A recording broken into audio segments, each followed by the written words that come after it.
24 ঘন্টা বিদ্যুৎ আপনার পাচ্ছে শতভাগ মানুষ।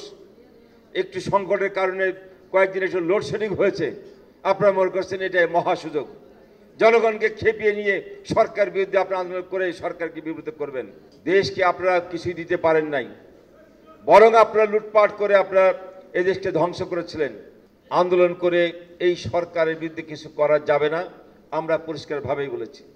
আমরা বিএনপিকে পরিষ্কারভাবে জানিয়ে চাই, আগামী নির্বাচন সংবিধান অনুযায়ী যথাসময়ে হবে এবং সংবিধান অনুযায়ী বর্তমান সরকার মাননীয় প্রধানমন্ত্রী শেখ হাসিনার নেতৃত্বে এই সরকারের অধীনেই হবে।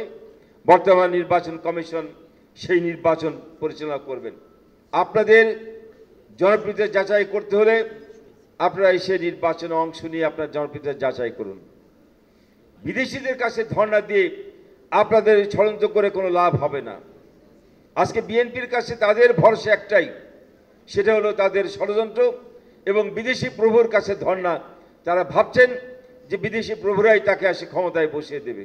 বিএনপির তাদের ভরসার জায়গা বিদেশি ষড়যন্ত্র, আর আওয়ামী লীগের ভরসার জায়গা এদেশের জনগণ। আওয়ামী লীগ মনে করে এদেশের জনগণই সকল ক্ষমতার উৎস, জনগণই সকল ক্ষমতা রাখে। জনগণ চাইলে এই সরকারের পতন কেউ ঘটাতে পারবে না, বিএনপি তাদের প্রভুরা যত শক্তিশালী হোক না কেন। বিএনপিকে আহ্বান জানাবো, নির্বাচনে অংশ নেওয়ার প্রস্তুতি নিন। আপনাদের এই তথাকথিত আন্দোলন খেলা এগুলো বন্ধ করুন। এগুলো মানুষ বহু দেখেছে, অনেক বছর ধরেই আপনারা এই আন্দোলন খেলা করছেন, এতে কোনো লাভ হবে না। তৃণমূল পর্যায়ে সাধারণ মানুষ এখন শেখ হাসিনার প্রতি আস্থাশীল। গত 3টা বছর বিশ্ব অর্থনৈতিক মন্দা গেছে, করোনার দুর্যোগ এবং রাশিয়া ইউক্রেন যুদ্ধের কারণে। সেই মন্দার কারণে কিন্তু গোটা বিশ্বে অর্থনৈতিক একটা মন্দা ছিল, বিভিন্ন দেশে ইনফ্লেশন ছিল, যার ফলে দ্রব্যমূল্যের জিনিসপত্রের দাম বেড়েছিল। সেই ঢেউটা বাংলাদেশেও লেগেছে। এই সুযোগ নিয়ে বিএনপি এখন মাঠ গরম করার চেষ্টা করছেন। 2 দিন আগেই আপনারা লক্ষ্য করলেন যে বিএনপিরা যারা বিদ্যুতের দাবিতে নাকি বিদ্যুৎ কেন্দ্র ঘেরাও করে বেড়াচ্ছেন, আবার তাদের এক নেতা হারিকেন নিয়ে মিছিল করে বেড়াচ্ছেন। বিদ্যুতের খাম্বার নিচে, লাইট পোস্টের নিচে, আলোর নিচে দাঁড়িয়ে উনি হারিকেন হাতে মিছিল করতেছেন। এইসব তামাশা বন্ধ করুন। নাই নিজের চেহারা দেখুন। রাষ্ট্র ক্ষমতায় থাকতে আপনারা কি করেছিলেন?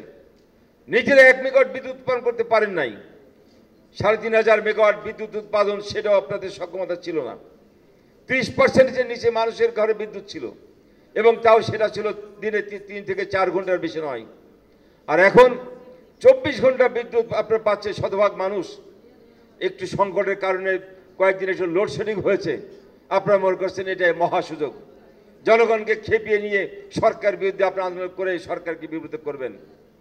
আমরা বহুবার বলেছি, আওয়ামী লীগের দেশের গণমানুষের দল, আওয়ামী লীগের ভিত্তি এদেশের জনগণ।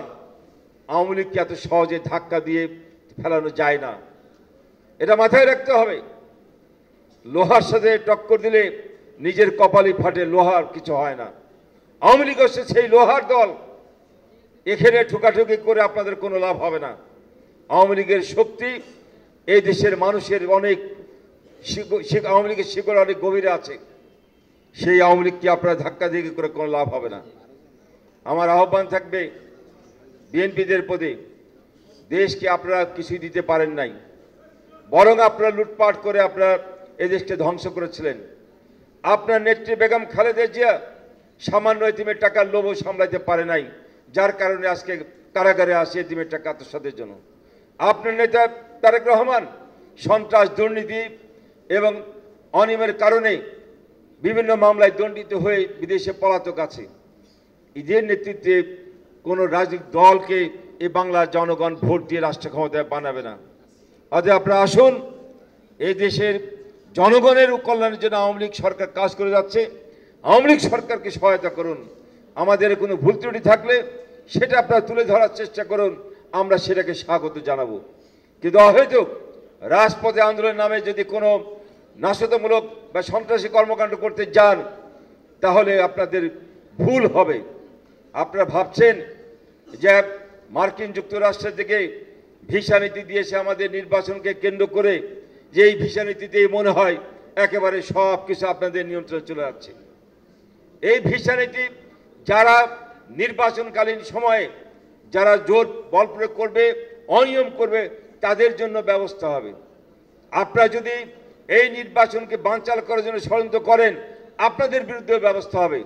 আমরা নির্বাচন নিয়ে কোনো অনিয়ম করতে চাই না, আমরা নির্বাচনে কোনো বানচাল করতে চাই না, প্রভাব বিস্তারও করতে চাই না। অতএব এই নীতি আমাদের জন্য কোনো কিছুই যায় আসবে না। এই নীতি আওয়ামী লীগ ভীত নয়। আর এই নীতি নিয়ে আপনারা যদি ভাবেন আপনারা বা দুই একজন যদি কর্মকর্তা যদি শঙ্কিত হয়, তাতে কোনো লাভ নেই। আওয়ামী লীগের লক্ষ কোটি নেতা কর্মী এই সব ভিসা নীতি নিয়ে মাথাও ঘামায় না, ভাবেও না। আওয়ামী লীগের লক্ষ নেতা কর্মী আছে যারা আপনাদের এই যে কোনো অশুভ তৎপরতাকে রুখে দিতে বদ্ধপরিকর।